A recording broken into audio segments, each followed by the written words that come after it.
Everyone, welcome to my YouTube channel. आज हम discuss करेंगे मुगल साम्राज्य, जो कि बहुत ही महत्वपूर्ण टॉपिक है। मुगल साम्राज्य का प्रारंभ किस प्रकार हुआ, किस प्रकार मुगल साम्राज्य ने अपनी नींव रखी भारत में। मुगल वंश का प्रारंभ। जब मुगल वंश का प्रारंभ होता है तो भारत में लोधी वंश था। लोधी वंश का अंतिम शासक था इब्राहिम लोधी।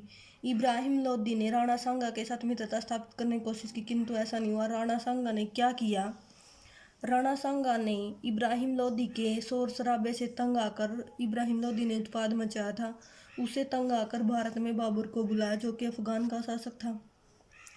जब बाबर भारत आया तो बाबर ने भारत आकर इब्राहिम लोधी के साथ पानीपत का प्रथम युद्ध किया। यहीं से मुगल वंश की शुरुआत मानी जाती है और मुगल वंश का साम्राज्य स्थापित हो गया था। जो पानीपत का प्रथम युद्ध था, ये है बाबर के प्रमुख युद्ध जो बाबर ने भारत में लड़े अपने साम्राज्य की स्थापना के लिए। पानीपत का प्रथम युद्ध 21 अप्रैल 1526, जो कि इतिहास में बहुत ही प्रसिद्ध माना जाता है। इब्राहिम लोधी, जो कि लोधी वंश का अंतिम शासक था, और बाबर के बीच, मुगल वंश के प्रथम शासक के बीच युद्ध हुआ। इसमें बाबर की जीत हुई। दूसरा युद्ध तो खानवा का युद्ध, जो 17 मार्च और 1527 ईस्वी में बाबर और राणा सांगा के बीच हुआ। इसके बाद आता चंदेरी का युद्ध, जो कि 29 जनवरी 1528 को मेदिनी राय और बाबर के बीच हुआ। इसके बाद गागरा का युद्ध, जो कि 6 मई 1529 को अफगान और बाबर के बीच युद्ध हुआ।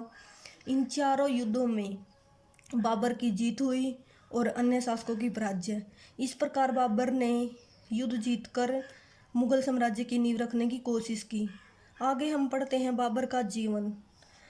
बाबर का जन्म जो है 14 फरवरी को 1483 में फरगना की राजधानी अंदीजान में हुआ था।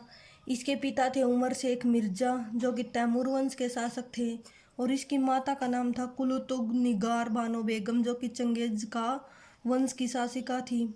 जो बाबर थे, उनका बचपन का यह वास्तविक नाम था जहीरुद्दीन मोहम्मद बाबर। बाबर ने जो अपनी आत्मकथा लिखी थी बाबरनामा, वो शिवम लिखी थी। इसको तुझ के बाबरी भी कहा जाता है। इसके बाद बाबर ने तो भारत में मुगल साम्राज्य की स्थापना कर दी। फिर बाबर के पुत्र हुए 4। उनमें से योग्य सहनशील हुआ हुमायूं। 23 वर्ष की अल्पायु में हुमायूं को गद्दी शासक बना दिया गया। पहले नंबर पे था हुमायूं, फिर कामरान, अस्करी और हिंदाल। जो बाबर था, उसने हुमायूं को अपना योग्य अधिकारी घोषित कर दिया और 23 वर्ष की अल्पायु में यह शासक बन गया। 1530 से 56 ईस्वी तक यह अपने शासन पर बना रहा। हुमायूं का विवाह हुआ हमीदा बानो बेगम के साथ। उसने योग्य और सहनशील पुत्र को जन्म दिया, जिसको अकबर कहा जाता है। हुमायूं के काल में एक महत्वपूर्ण रोड का निर्माण हुआ था, जिसको जीटी रोड भी कहा जाता है। शेरशाह सूरी ने इसका निर्माण किया था। हुमायूं की जो आत्मकथा है वो हुमायूं नामा थी, और इसकी बहन गुलबदन बेगम ने वो लिखी थी। जो हुमायूं के काल में उसके कुछ अभियान हुए, यह उनका विवरण है। 1534 ईस्वी में कालिंजर का अभियान हुआ। वहाँ का शासक था प्रताप सिंह रुद्र। 34 जो कालिंजर का अभियान था, ये क्यों हुआ था? क्योंकि 1534 कालिंजर का अभियान इसलिए हुआ था, वहाँ पर बहादुर शाह की शक्तियाँ बहुत बढ़ रही थी। बाबर उसकी शक्ति को रोकना चाहता था, इसलिए यह अभियान बाबर ने शुरू किया था। इसके बाद 1534 में एक सूरजगढ़ की लड़ाई हुई। 1539 में जो चौसा का युद्ध हुआ, वो हुमायूं और शेरशाह के बीच हुआ। अब एक सूरवंश का शासक आता, शेरशाह सूरी, और वो बाबर के साथ करमनाशा नदी के ऊपर हुमायूं को हरा देता है। 17 मई 1540 में बिलग्राम का युद्ध हुआ। एक बार फिर शेरशाह सूरी ने हुमायूं को इस युद्ध में हरा दिया। उसके बाद हुमायूं ने एक बार फिर भारत में मुगल साम्राज्य या अपनी गद्दी को स्थापित करने की कोशिश की। 1554 और 55 में अफगानों से युद्ध किया और उनको पराजित किया, और ये युद्ध मछीवाड़ा के युद्ध के नाम से प्रसिद्ध हुआ। 24 जनवरी 1556 को क्या किया हुमायूं एक जगह पर दीन पन्ना है शेर मंडल में स्थित सीडी जो पुस्तकालय, वहाँ पे पुस्तकें रखी हुई थी। पुस्तकें पढ़ने का हुमायूं को बहुत शौक था। ये पुस्तकालय की सीढ़ियों से फिसल कर 26 जनवरी को इसने अपनी जान दे दी और इसका एक योग्य उत्तराधिकारी बना अकबर। इसके बाद जो हमने बीच में पढ़ा था शेरशाह सूरी सूरवंश का शासक, उसका भी कुछ महत्वपूर्ण योगदान रहा हुमायूं के काल के बीच में ही। 1540 से 45, 5 वर्ष, बहुत ही छोटा काल माना जाता है इसका। इसका जन्म हुआ था 1486 में हिसार फिरोजा। जो शेरशाह सूरी थे, इनके पिता का नाम था हसन खां सूरी और जो इनके दादा थे उनका नाम था इब्राहिम सूर। इनके बचपन का नाम था फरीद। शेरशाह के जीवन के बारे में चर्चा करें तो इसने अपने जीवन काल में 3 विवाह किए थे। सबसे पहला विवाह किया 1530, चुनार दुर्ग की शासिका थी एक, चुनार दुर्ग के शासक की जो ताज खां की विधवा थी उसके साथ। इसने 3 विवाह किए। दूसरा विवाह किया गाजीपुर नासिर खां की नुहानी विधवा के साथ और तीसरा विवाह किया बीबी फतेह मलिका से। इन तीनों युद्धों की एक ही वजह थी, इसको सोना चांदी बहुमूल्य रत्न आदि प्राप्त हुए शेरशाह सूरी को। शेरशाह सूरी ने जो हुमायूं के साथ 1539 में ये चौसा का युद्ध हुआ था, उसमें हुमायूं को हराकर शेरशाह सूरी ने क्या किया, शेरशाह सुल्तान आदिल की उपाधि धारण की।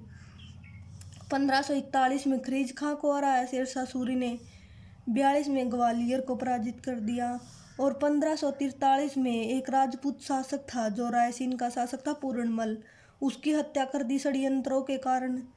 1544 में क्या किया, जोधपुर जो कि मारवाड़ की राजधानी थी, वहाँ का शासक था मालदेव, उसको भी अपने षड्यंत्रों में फंसाकर हरा दिया और वहाँ पर अपना शासन स्थापित कर लिया।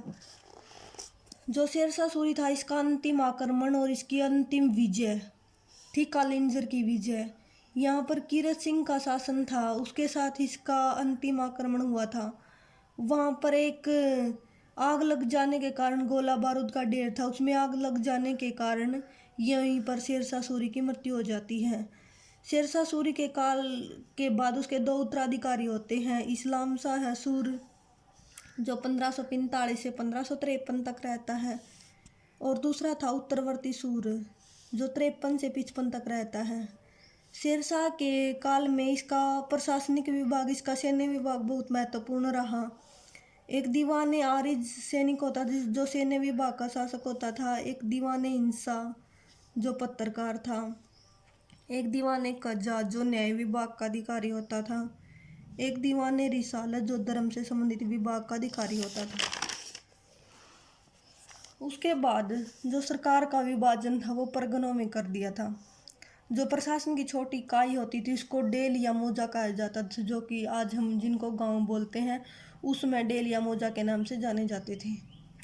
भूराजस्व व्यवस्था, इसने भूमि के लिए सिकंदरी गज का प्रयोग, जब्ती प्रणाली जो कि टोडरमल प्रणाली भी कहा जाता है, और माप की इकाई जो जरीब, जो सन की एक रस्सी बटी हुई होती थी उसको जरीब कहा जाता था, उसका प्रयोग किया। शेरशाह सूरी के काल में इसका आर्थिक और सांस्कृतिक कार्य भी बहुत महत्वपूर्ण रहे हैं। शेरशाह सूरी ने एक सड़क का निर्माण करवाया था जो सोनार से लोहार तक जाती थी, उसको ग्रांड ट्रक रोड के जीटी रोड के नाम से भी जाना जाता था। इसकी लंबाई थी 1500 कोस यानी कि 4500 किलोमीटर।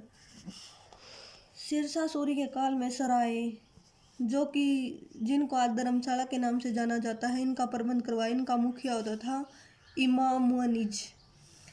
कुछ मानक सिक्के जिनमें सोने चांदी के सिक्के सम्मिलित थे।